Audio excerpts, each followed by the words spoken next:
The Adventures of Tom Sawyer by Mark Twain. To my wife, this book is affectionately dedicated. Preface. Most of the adventures recorded in this book really occurred. One or two were experiences of my own, the rest those of boys who were schoolmates of mine. Huck Finn is drawn from life, Tom Sawyer also, but not from an individual. He is a combination of the characteristics of three boys whom I knew, and therefore belongs to the composite order of architecture. The odd superstitions touched upon were all prevalent among children and slaves in the West at the period of this story, that is to say 30 or 40 years ago. Although my book is intended mainly for the entertainment of boys and girls, I hope it will not be shunned by men and women on that account, for part of my plan has been to try to pleasantly remind adults of what they once were themselves, and of how they felt and thought and talked, and what queer enterprises they sometimes engaged in. The Author, Hartford, 1876. Chapter 1. Tom. No answer. Tom. No answer. What's gone with that boy, I wonder? You, Tom! No answer. The old lady pulled her spectacles down and looked over them about the room. Then she put them up and looked out under them. She seldom or never looked through them, for so small a thing as a boy. They were her state pair, the pride of her heart, and were built for style, not service. She could have seen through a pair of stove-lids just as well. She looked perplexed for a moment, and then said, not fiercely, but still loud enough for the furniture to hear, "Well, I lay if I get hold of you, I'll—" She did not finish, for by this time she was bending down and punching under the bed with a broom, and so she needed breath to punctuate the punches with. She resurrected nothing but the cat. "I never see the beat of that boy." She went to the open door and stood in it, and looked out among the tomato vines and jimpson weeds that constituted the garden. No Tom. So she lifted up her voice at an angle calculated for distance, and shouted, "You, Tom!" There was a slight noise behind her, and she turned just in time to seize a small boy by the slack of his roundabout and arrest his flight. "There! I might have thought of that closet. What you been doing in there?" "Nothing." "Nothing? Look at your hands, and look at your mouth. What is that truck?" "I don't know, Aunt." "Well, I know. It's jam, that's what it is. 40 times I've said if you didn't let that jam alone, I'll skin you. Hand me that switch." The switch hovered in the air. The peril was desperate. "My, look behind you, Aunt!" The old lady whirled round and snatched her skirts out of danger. The lad fled on the instant, scrambled up the high board fence, and disappeared over it. His Aunt Polly stood surprised a moment, and then broke into a gentle laugh. "Hang that boy! Can't I never learn anything? Ain't he played me tricks enough like that for me to be looking out for him by this time? But old fools is the biggest fools there is. Can't learn an old dog new tricks, as the saying is. But my goodness, he never plays them alike 2 days, and how is a body to know what's coming? He 'pears to know just how long he can torment me before I get my dander up, and he knows if he can make out to put me off for a minute or make me laugh, it's all down again, and I can't hit him a lick. I ain't doing my duty by that boy, and that's the Lord's truth, goodness knows. Spare the rod and smile the child, as the good book says. I'm a laying up sin and suffering for us both, I know. He's full of the old scratch, but laws o' me, he's my own dead sister's boy, poor thing, and I ain't got the heart to lash him somehow. Every time I let him off, my conscience does hurt me so, and every time I hit him, my old heart most breaks.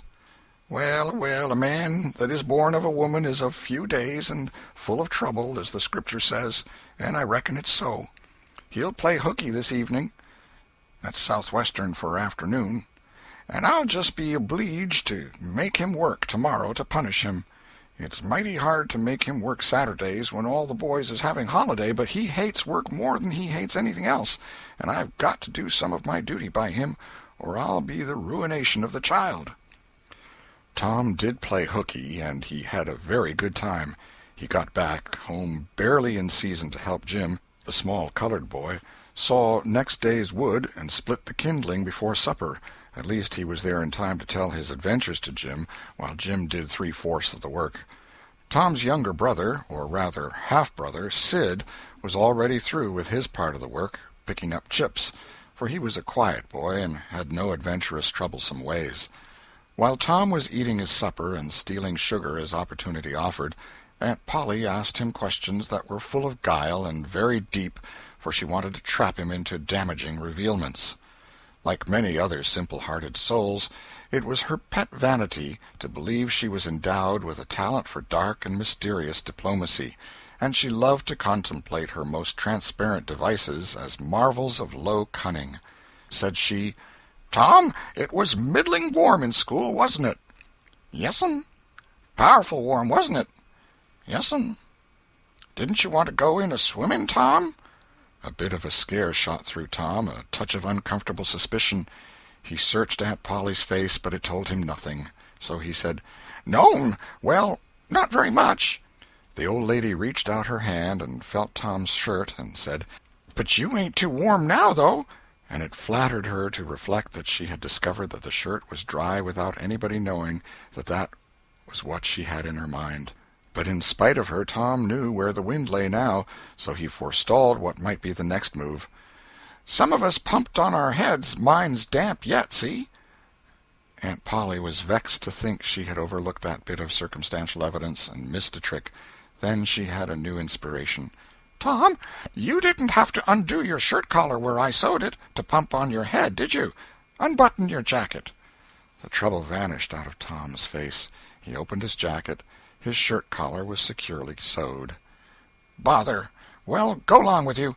I'd made sure you'd played hooky and been a-swimming, but I forgive you, Tom. I reckon you're a kind of singed cat, as the saying is, better'n you look, this time." She was half sorry her sagacity had miscarried, and half glad that Tom had stumbled into obedient conduct for once. But Sidney said, "Well, now if I didn't think you sewed his collar with white thread, but it's black." "Why, I did sew it with white, Tom." But Tom did not wait for the rest. As he went out the door, he said, "Siddy, I'll lick you for that." In a safe place, Tom examined 2 large needles, which were thrust into the lapels of his jacket, and had thread bound about them. One needle carried white thread, and the other black. He said, "She'd never noticed if it hadn't been for Sid. Confound it! Sometimes she sews it with white, and sometimes she sews it with black. I wish to Jiminy she'd stick to one or t'other. I can't keep the run of 'em. But I bet I'll learn Sid for that. I'll learn him." He was not the model boy of the village. He knew the model boy very well, though, and loathed him. Within 2 minutes, or even less, he had forgotten all his troubles.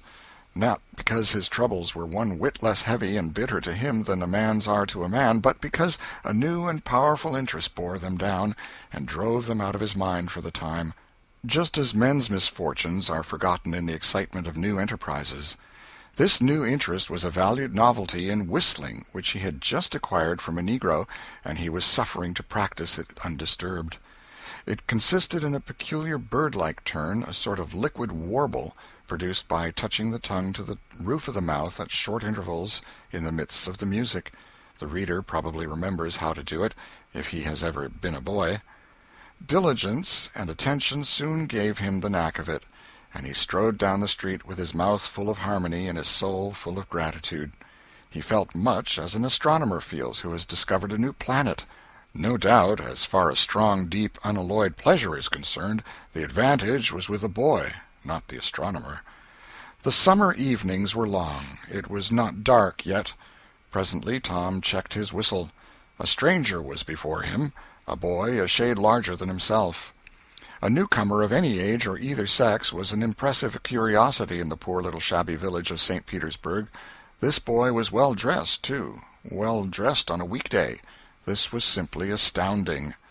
His cap was a dainty thing, his close-buttoned blue cloth roundabout was new and natty, and so were his pantaloons. He had shoes on, and it was only Friday. He even wore a necktie, a bright bit of ribbon.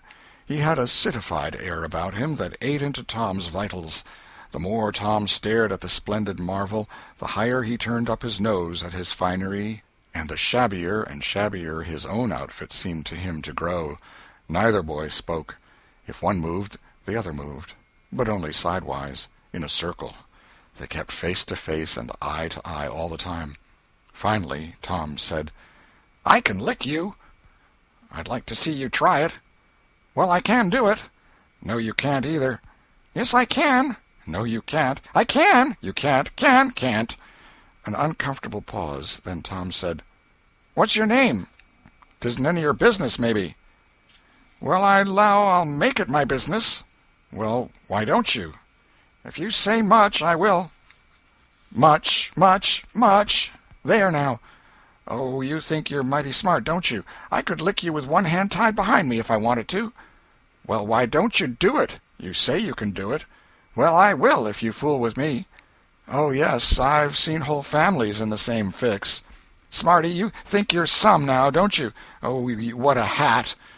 "You can lump that hat if you don't like it. I dare you to knock it off, and anybody that'll take a dare will suck eggs." "You're a liar." "You're another." "You're a fighting liar and doesn't take it up." "Ah, take a walk." "Say, if you give me much more of your sass, I'll take and bounce a rock off'n your head." "Oh, of course you will." "Well, I will." "Well, why don't you do it, then? Why do you keep saying you will, for? Why don't you do it? It's because you're afraid." "I ain't afraid." "You are." "I ain't." "You are." Another pause, and more eyeing and sidling around each other.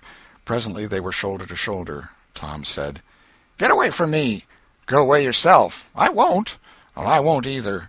So they stood, each with a foot placed at an angle as a brace, and both shoving with might and main and glowering at each other with hate.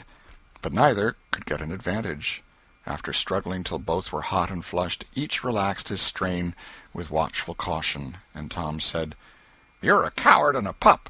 I'll tell my big brother on you, and he can thrash you with his little finger, and I'll make him do it, too." "What do I care for your big brother? I've got a brother that's bigger than he is, and what's more, he can throw him over that fence, too." Both brothers were imaginary. "That's a lie." "Your saying so doesn't make it so." Tom drew a line in the dust with his big toe and said, "I dare you to step over that, and I'll lick you till you can't stand up. Anybody that'll take a dare will steal sheep." The new boy stepped over promptly and said, "Now you said you'd do it. Now let's see you do it." "Don't you crowd me, now. You better look out." "Well, you said you'd do it. Why don't you do it?" "By jingo, for 2 cents I will do it." The new boy took 2 broad coppers out of his pocket and held them out with derision. Tom struck them to the ground. In an instant both boys were rolling and tumbling in the dirt, gripped together like cats, and for the space of a minute they tugged and tore at each other's hair and clothes, punched and scratched each other's noses, and covered themselves with dust and glory. Presently the confusion took form, and through the fog of battle Tom appeared, seated astride the new boy, and pounding him with his fists. "Holler 'nuff," said he. The boy only struggled to free himself. He was crying, mainly from rage. "Holler 'nuff," and the pounding went on. At last the stranger got out a smothered "'Nuff," and Tom let him up and said, "Now that'll learn you. Better look out who you're fooling with next time." The new boy went off brushing the dust from his clothes, sobbing, snuffling, and occasionally looking back and shaking his head and threatening what he would do to Tom the next time he caught him out, to which Tom responded with jeers and started off in a high feather, and as soon as his back was turned the new boy snatched up a stone, threw it, and hit him between the shoulders, and then turned tail and ran like an antelope. Tom chased the traitor home, and thus found out where he lived. He then held a position at the gate for some time, daring the enemy to come outside, but the enemy only made faces at him through the window and declined. At last the enemy's mother appeared, and called Tom a bad, vicious, vulgar child, and ordered him away. So he went away, but he said he 'lowed to lay for that boy. He got home pretty late that night, and when he climbed cautiously in at the window he uncovered an ambuscade in the person of his aunt. And when she saw the state his clothes were in, her resolution to turn his Saturday holiday into captivity at hard labor became adamantine in its firmness. Chapter 2. The Glorious Whitewasher. Saturday morning was come, and all the summer world was bright and fresh and brimming with life. There was a song in every heart, and if the heart was young, the music issued at the lips. There was cheer in every face, and a spring in every step. The locust trees were in bloom, and the fragrance of the blossoms filled the air. Cardiff Hill, beyond the village and above it, was green with vegetation, and it lay just far enough away to seem a delectable land, dreamy, reposeful, and inviting. Tom appeared on the sidewalk with a bucket of whitewash and a long-handled brush. He surveyed the fence, and all gladness left him, and a deep melancholy settled down upon his spirit. 30 yards of board fence 9 feet high. Life to him seemed hollow, and existence but a burden. Sighing, he dipped his brush and passed it along the topmost plank, repeated the operation, did it again, compared the insignificant whitewashed streak with the far-reaching continent of unwhitewashed fence, and sat down on a tree-box discouraged. Jim came skipping out at the gate with a tin pail and singing "Buffalo Gals." Bringing water from the town pump had always been hateful work in Tom's eyes before, but now it did not strike him so. He remembered that there was company at the pump. White, mulatto, and Negro boys and girls were always there waiting their turns, resting, trading playthings, quarreling, fighting, skylarking. And he remembered that although the pump was only 150 yards off, Jim never got back with a bucket of water under an hour, and even then somebody generally had to go after him. Tom said, "Say, Jim, I'll fetch the water if you'll whitewash some." Jim shook his head and said, "Can't, Mars Tom. Old missus, she told me I got to go and get this water and stop fooling around with anybody. She say she spec Mars Tom gwine to ax me to whitewash, and so she told me to go along and tend to my own business. She 'lowed she'd tend to whitewashing." "Oh, never mind what she said, Jim. That's the way she always talks. Give me the bucket. I won't be gone only a minute. She won't ever know." "Oh, I dasn't, Mars Tom. Old missus, she'd take and tar the head off'n me. 'Deed she would." She never licks anybody. Whacks 'em over the head with her thimble, and who cares for that, I'd like to know. She talks awful, but talk don't hurt. Anyways, it don't if she don't cry. Jim, I'll give you a marvel. I'll give you a white alley." Jim began to waver. "White alley, Jim, and it's a bully taw." "My, that's a mighty gay marvel, I tell you. But, Mars Tom, I's powerful 'fraid of old missus. And besides, if you will, I'll show you my sore toe." Jim was only human. This attraction was too much for him. He put down his pail, took the white alley, and bent over the toe with absorbing interest while the bandage was being unwound. In another moment he was flying down the street with his pail and a tingling rear. Tom was whitewashing with vigor, and Aunt Polly was retiring from the field with a slipper in her hand and triumph in her eye.